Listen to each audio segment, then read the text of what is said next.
सबजनालाई मेरो नमस्कार। लास्टै पानी परिरहेछ पुगेको म केही भन्न गइरहेको छु आज होइन। हामी परदेशमा रहेर होइन हामीले दुःख गरिन्छ, घर परिवारको लागि दुःख गरिन्छ होइन। न पानी भनिन्छ, न घाम भनिन्छ होइन, न भोक, न तिर्खा, न निन्द्रा होइन। हामीलाई केही कुराको नि मतलब हुँदैन। सिर्फ हामीलाई मतलब हुन्छ त हामीले घर परिवारलाई कसरी खुसी राख्ने भनेर होइन, त्यसमा मतलब हुन्छ। हेर्न सक्नुहुन्छ म पुरै पचत्तै भिजिसकेको छु कि यस्तो पानीमा होइन।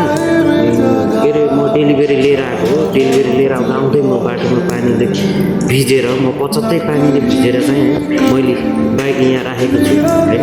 यहाँ राखेर म बसेको छु कि यतिसम्म दुःख हामीले गरिन्छ होइन। तर हामीलाई बुझ्ने कोही पनि हुँदैन। सिर्फ आफूलाई बुझ्छ त आफ्नो आमा बाउले होइन। मेरो छोरो अर्काको ठाउँमा गएको छ, 7 समुद्र पारी कसरी काम गरे होला, खायो होला कि नखायो होला, के गर्दै होला, कुन अवस्थामा होला, सन्चो छ कि बिसन्चो छ होला भनेर आफ्नो आमा बाउलाई होइन, बाँकी अरू कसैलाई पनि।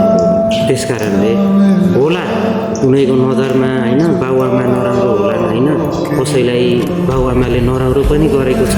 तर म सबैलाई भन्न खोजेँ होइन, किनकि कसैको बाउआमा हुन्छ मेरो छोरी परदेशको ठाउँमा गएको छ, कसरी गऱ्यो होला, कसरी कमायो होला, खायो होला कि नखायो होला, सन्चो छ कि बिसन्चो छ होला भनेर सोच्छन् कि। त्यही भएर प्लिज सबजनाले बुझिदिनुहोस्, परदेशीले कसरी दुःख गर्छ भन्ने कुरा है त्यो परदेशमा भएर दुःख गर्नेलाई मात्र थाहा हुन्छ, बाँकी अरू कसैलाई पनि थाहा हुँदैन। त्यस कारणले प्लिज सबैजनाले बुझिदिनुहोस् होइन।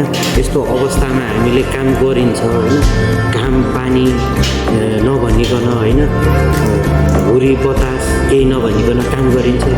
आकाश यस्तो मिल्किरहेको थियो, यस्तो अवस्थामा हामी गाडीमा हिँड्नुपर्छ होइन। यस्तो अवस्थामा हामीले आफ्नो घर परिवारको लागि दुःख गरिन्छ, घर परिवारको खुसीको लागि दुःख गरिन्छ।